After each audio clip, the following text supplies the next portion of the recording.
Ariste, je vois bien, Théodore, que vous voulez vous divertir, mais que ce ne soit point à mes dépens, car je vous déclare que j'ai toujours regardé ces formes prétendues comme des fictions de l'esprit humain. Dites-moi plutôt d'où vient que tant de gens ont donné dans cette opinion. Théodore, c'est que les sens y conduisent tout naturellement. Comme nous avons des sentiments essentiellement différents à l'occasion des objets sensibles, nous sommes portés à croire que ces objets diffèrent essentiellement. Et cela est vrai en un sens, car les configurations des parties insensibles de la cire sont essentiellement différentes de celles de l'eau. Mais comme nous ne voyons pas ces petites parties, leur configuration, leur différence, nous jugeons que les masses qu'elles composent sont des substances de différentes espèces. Or, l'expérience nous apprend que dans tous les corps, il y a un sujet commun, puisqu'ils se font les uns des autres. Nous concluons donc qu'il faut qu'il y ait quelque chose qui en fasse la différence spécifique, et c'est ce que nous attribuons à la forme substantielle. Ariste, je comprends bien, Théodore, que ce grand principe que vous avez prouvé si au long dans nos entretiens précédents est bien nécessaire, savoir qu'il ne faut point juger de la nature des corps par les sentiments qu'ils excitent en nous, mais seulement par l'idée qui les représente et sur laquelle ils ont tous été formés. Nos sens sont des faux témoins qu'il ne faut écouter que sur les faits. Ils nous marquent confusément le rapport que les corps qui nous environnent ont avec le nôtre, et cela suffisamment bien pour la conservation de la vie. Mais il n'y a rien d'exact dans leur déposition. Suivons toujours ce principe. Théodore, suivons-le, Ariste, et comprenons bien que toutes les modalités de l'étendue ne sont et ne peuvent être que des figures, configurations, mouvements sensibles ou insensibles, en un mot que des rapports de distance. Une étendue indéfinie sans mouvement, sans changement de rapport de distance entre ses parties, ce n'est donc qu'une grande masse de matière informe. Que le mouvement se mette à cette masse et en meuble les parties en une infinité de façons. Voilà donc une infinité de différents corps, car, prenez-y garde, il est impossible que toutes les parties de cette étendue changent également de rapport de distance à l'égard de toutes les autres, car c'est à cause de cela qu'on ne peut concevoir que les parties de l'étendue se meuvent, qu'on y découvre une infinité de figures ou de corps différents. Votre tête, par exemple, conservant avec votre cou et les autres parties de votre corps le même rapport de distance.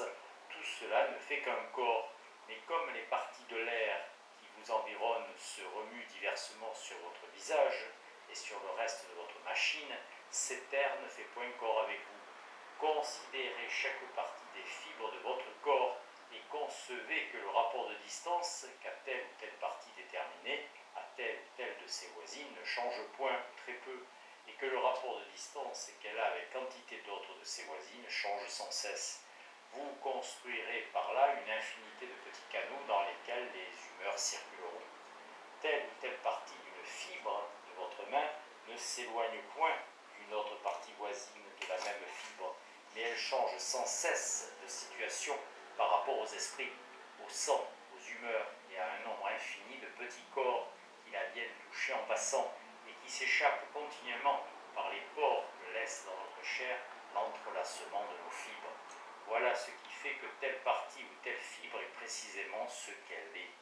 Considérez donc par l'esprit toutes les parties dont vos fibres sont composées, comparez-les les unes avec les autres et avec les humeurs fluides de votre corps, et vous verrez sans peine ce que je veux vous faire comprendre.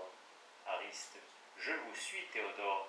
Assurément, rien n'est plus clair que toutes les modalités possibles de l'étendue ne sont que des rapports de distance, et que ce n'est que par la variété du mouvement et du repos des parties de la matière que se produit cette variété de figures ou de corps différents que nous admirons dans le monde. Quand on juge des objets par les sentiments qu'on en a, on se trouve à tout moment dans un étrange embarras, car on a souvent des sentiments essentiellement différents des mêmes objets, et des sentiments semblables de substances bien différentes. Le rapport des sens est toujours obscur et confus. Il faut juger de toutes choses par les idées qui représentent leur nature. Si je consulte mes sens, la neige, la grêle, la pluie, les vapeurs sont des corps de différentes espèces. Mais en consultant l'idée claire et lumineuse de l'étendue, je conçois bien, ce me semble, qu'un peu de mouvement peut réduire la glace en eau et même en vapeur. sans changer la configuration des petites parties dont ces corps sont composés. Je conçois même qu'en changeant leur configuration, il n'y a rien qu'on en puisse faire, car puisque tous les corps ne diffèrent essentiellement que par la grosseur, la configuration, le mouvement et le repos des parties insensibles, dont leurs masses sont composées, il est évident que pour faire de l'or, par exemple, avec du plomb ou avec tout ce qui vous plaira, il n'y a qu'à diviser, ou plutôt qu'à joindre les petites parties du plomb et leur donner la grosseur et la configuration essentielle aux petites parties de l'or et qui font que telle matière est de l'or. Cela se conçoit sans peine, mais je crois néanmoins que ceux qui cherchent la pierre philosophale réduiront plutôt leur or en cendres et en fumée qu'ils n'en feront de nouveau. Théodore, il est vrai, Ariste, car qui sait quelle est la grosseur et la configuration des petites parties de ce métal si recherché, mais que cela soit connu. Qui sait comment sont configurées les petites parties du plomb ou du vif argent, mais donnons encore à ces opérateurs qui travaillent aveuglément au hasard que 3 parties de vif argent jointes ensemble de telle manière face au juste une de ces petites parties dont l'or est composé. Je les défie de les joindre si exactement ces 3 parties, qu'elles n'en finissent plus qu'une semblable à celle de l'or.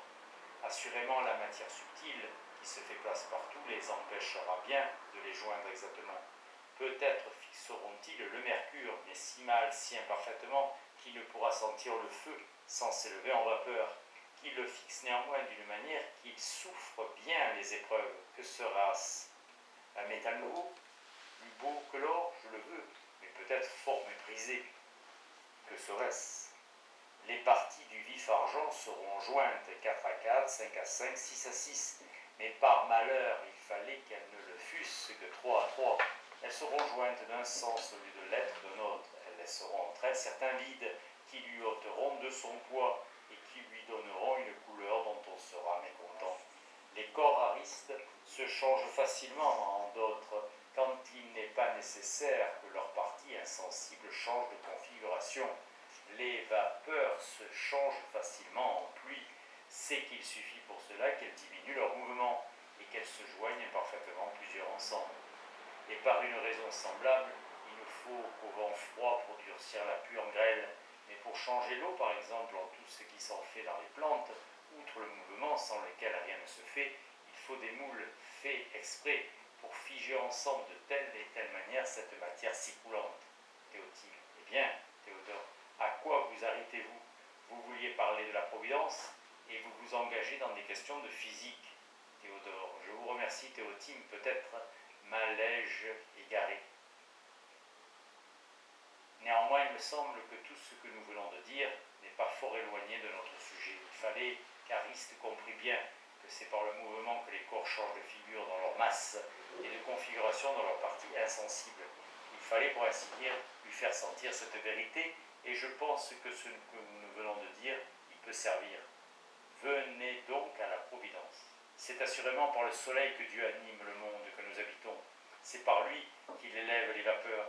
C'est par le mouvement des vapeurs qu'il produit les vents. C'est par la contrariété des vents qu'il amasse les vapeurs et qu'il les résout en pluie. Et c'est par les pluies qu'il rend fécondes nos terres. Que cela soit ou ne soit pas, Ariste, tout à fait comme je vous le dis, il n'importe. Vous croyez du moins par exemple que la pluie fait croître l'herbe, car s'il ne pleut, tout se sèche. Vous croyez que telle l'herbe a la force de purger, celle-ci de nourrir, celle-là d'empoisonner, que le feu amollit la cire, qu'il durcit la boue, qu'il brûle le bois, qu'il en réduit une partie en cendre et enfin en verre.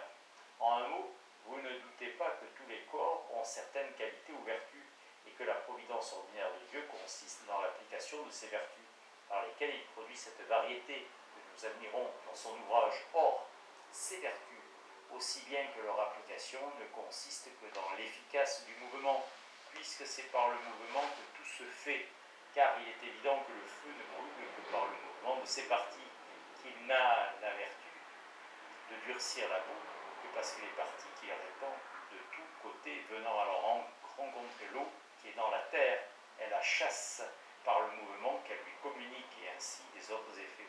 Le feu n'a donc ni force ni vertu que par le mouvement de ses parties, et l'application de cette force sur tel sujet ne vient que du mouvement qui a transporté ce sujet auprès du feu. De même, Ariste, ce que vous dites du feu, je l'étends à toutes les causes et à tous les effets naturels. Continuez, Théodore. Vous comprenez donc bien que la providence ordinaire se réduit principalement à deux choses: aux lois des communications des mouvements, puisque tout se fait dans les corps par le mouvement, et à la sage combinaison que Dieu a mis dans l'ordre de ses créatures au temps de leur création, afin que son ouvrage puisse se conserver par les lois naturelles qu'il avait résolu de suivre. À l'égard des lois naturelles du mouvement, Dieu a choisi les plus simples et a voulu et veut encore maintenant que tout corps mu se meuve ou tende à se mouvoir en ligne droite, et qu'à la rencontre des autres corps, il ne s'éloigne de la ligne droite que le moins qu'il est possible. Que tout corps se transporte du côté vers lequel il est poussé, et s'il est poussé en même temps par deux mouvements contraires, que le plus grand mouvement l'emporte sur le plus faible. Mais si ces deux mouvements ne sont pas directement contraires, qu'ils se meuvent selon une ligne qui soit la diagonale d'un parallélogramme, dont les côtés aient même proportion que ces mouvements. En un mot, Dieu a choisi les lois les plus simples dépendamment de cet unique principe, que le plus fort doit vaincre le plus faible, et avec cette condition qu'il y aurait toujours dans le monde une égale quantité de mouvements de même part. Je veux dire que le centre de gravité des corps, avant et après leur choc, demeure toujours le même, soit que ce centre soit en repos ou en mouvement. J'ajoute cette condition parce que l'expérience nous l'apprend. Outre que Dieu étant immuable dans sa nature, plus on donne d'uniformité à son action, plus on fait porter à sa conduite le caractère de ses attributs. Il n'est pas nécessaire, Ariste, d'entrer davantage dans le détail de ces lois naturelles que Dieu suit dans le cours ordinaire de sa providence. Qu'elles soient telles qu'il vous plaira, cela importe fort peu maintenant. Vous savez certainement que Dieu seul meut les corps, qu'il fait tout en eux par le mouvement, qu'il ne leur communique le mouvement de l'un à l'autre que selon certaines lois, telles qu'elles puissent être, que l'application de ces lois vient de la rencontre des corps. Vous savez que le choc des corps est, à cause de leur impénétrabilité, la cause occasionnelle ou naturelle qui détermine l'efficace des lois générales. Vous savez que Dieu agit toujours d'une manière simple et uniforme, qu'un corps mu va toujours tout droit, mais que l'impénétrabilité oblige le moteur au changement, que cependant il ne change que le moins qu'il est possible, soit parce qu'il suit toujours les mêmes lois, soit parce que les lois qu'il suit sont les plus simples qu'il y ait. Cela suffit pour ce qui regarde les lois générales de communication des mouvements. Venons à la formation de l'univers et à la sage combinaison que Dieu a mis entre toutes ses parties au temps de la création pour tous les siècles et par rapport à ses lois générales, car c'est en cela que consiste le merveilleux de la providence divine. Suivez-moi, je vous prie. Je pense, Ariste, à une masse de matière sans mouvement. Ne voilà qu'un bloc. J'en veux faire une statue. Un peu de mouvement me la formera bientôt, car qu'on remue le superflu, qui par le repos faisait corps avec elle. La voilà faite.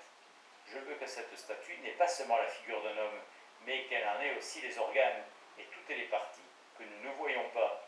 Encore un peu de mouvement me les formera, car que la matière qui environne celle dont je veux, par exemple, faire le cœur, se meuve. Le reste demeurant comme immobile, elle ne fera plus corps avec le cœur. Voilà donc le cœur formé. Je puis de même achever en idée les autres organes, tels que je les conçois, cela est évident. Enfin, je veux que ma statue n'ait pas seulement les organes du corps humain, mais de plus que la masse dont elle est faite se change en chair et en os, en esprits animaux et en sang, en cerveau et le reste.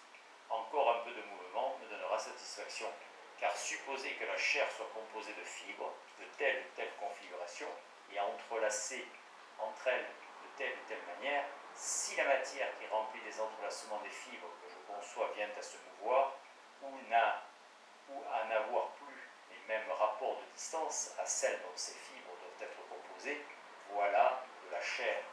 Et je conçois de même qu'avec un peu de mouvement, le sang, les esprits, les vaisseaux et tout le reste du corps humain se peut former. Mais ce qui passe infiniment à la capacité de notre esprit, c'est de savoir quelles sont les parties qu'il faut remuer, quelles sont celles qu'il faut ôter et celles qu'il faut laisser. Supposons maintenant que je veuille prendre dans cette machine semblable à la nôtre une forte petite portion de matière et lui donner telle figure, tel organe, telle configuration dans ses parties qui me plaira. tout cela s'exécutera toujours par le moyen du mouvement et ne pourra jamais s'exécuter que par lui, car il est évident qu'une partie de matière qui fait corps avec une autre n'en peut être séparée que par le mouvement. Ainsi je conçois sans peine que dans un corps humain, Dieu en peut former un autre de même espèce 1000 ou 10 000 fois plus petit, et dans celui-ci un autre, et ainsi de suite, dans la même proportion de 1000 ou 10 000 à 1. Et cela tout d'un coup, en donnant une infinité de divers mouvements que lui seul connaît, aux parties infinies d'une certaine masse de matière. Ariste, ce que vous me dites là du corps humain, il est facile de l'appliquer à tous les corps organisés des animaux et des plantes. Théodore, bien donc Ariste, concevez maintenant une masse indéfinie de matière aussi grande que l'univers, et que Dieu en veut faire un bel ouvrage, mais un ouvrage qui subsiste, et dont toutes les beautés se conservent ou se perpétuent dans leur espèce. Comment s'y prendra-t-il? Remuera-t-il d'abord les parties de la matière au hasard pour en former le monde peu à peu en suivant certaines lois, ou bien s'il le formera tout d'un coup? Prenez garde, l'être infiniment parfait connaît toutes les suites de tous les mouvements qu'il peut communiquer à la matière. Quelque loi des communications des mouvements que vous supposiez? Ariste, il me paraît clair que Dieu ne remuera point inutilement la matière, et puisque la première impression qu'il peut communiquer à toutes ses parties suffit pour produire toutes sortes d'ouvrages, assurément il ne s'avisera pas de les former peu à peu par quantité de mouvements inutiles. Théotile, mais que deviendront les lois générales des communications des mouvements si Dieu ne s'en sert point? Ariste, cela m'embarrasse un peu. Théodore, de quoi vous embarrassez-vous? Ces lois n'obligent encore à rien, ou plutôt qu'elles ne sont point, car c'est le choc des corps qui est la cause occasionnelle des lois des communications des mouvements. Or, sans cesse occasionnelle, il ne peut y avoir de loi générale. Donc, avant que Dieu eût mu la matière, et par conséquent avant que les corps puissent se choquer, Dieu ne devait et ne pouvait point suivre les lois générales des communications des mouvements. De plus, Dieu ne suit des lois générales que pour rendre sa conduite uniforme et lui faire porter le caractère de son immutabilité. Ainsi, le premier pas de cette conduite, les premiers mouvements, ne peuvent et ne doivent pas être déterminés par ces lois. Enfin, il faudrait une infinité de lois générales, ce qui ferait qu'elles ne seraient guère générales, afin de pouvoir, en les suivant exactement, former les corps organisés des animaux et des plantes.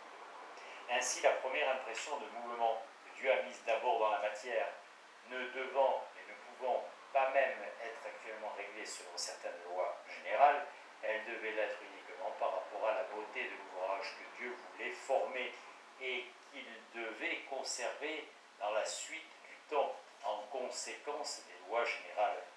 Or, cette première impression de mouvement sagement distribuée suffisait pour former tout d'un coup les animaux et les plantes. Ce sont les ouvrages les plus excellents que Dieu ait fait de la matière et tout le reste de l'univers. Cela est évident, puisque tous les corps ne diffèrent entre eux que par la figure de leur masse et par la configuration de leurs parties, et que le mouvement seul peut faire tout cela, comme vous en êtes demeuré d'accord. Donc, Ariste, vous avez eu raison de dire que Dieu a fait tout d'un coup de chaque masse de matière ce qu'il en a voulu former, car quoique Dieu ait formé les parties de l'univers, les unes après les autres, ainsi que l'Écriture semble nous l'apprendre, il ne s'ensuit pas qu'il ait employé quelque temps et suivi quelques lois générales pour les conduire peu à peu à leur perfection. Il dit, et cela fut fait, c'est que la première impression de mouvement a suffi pour les produire en un instant.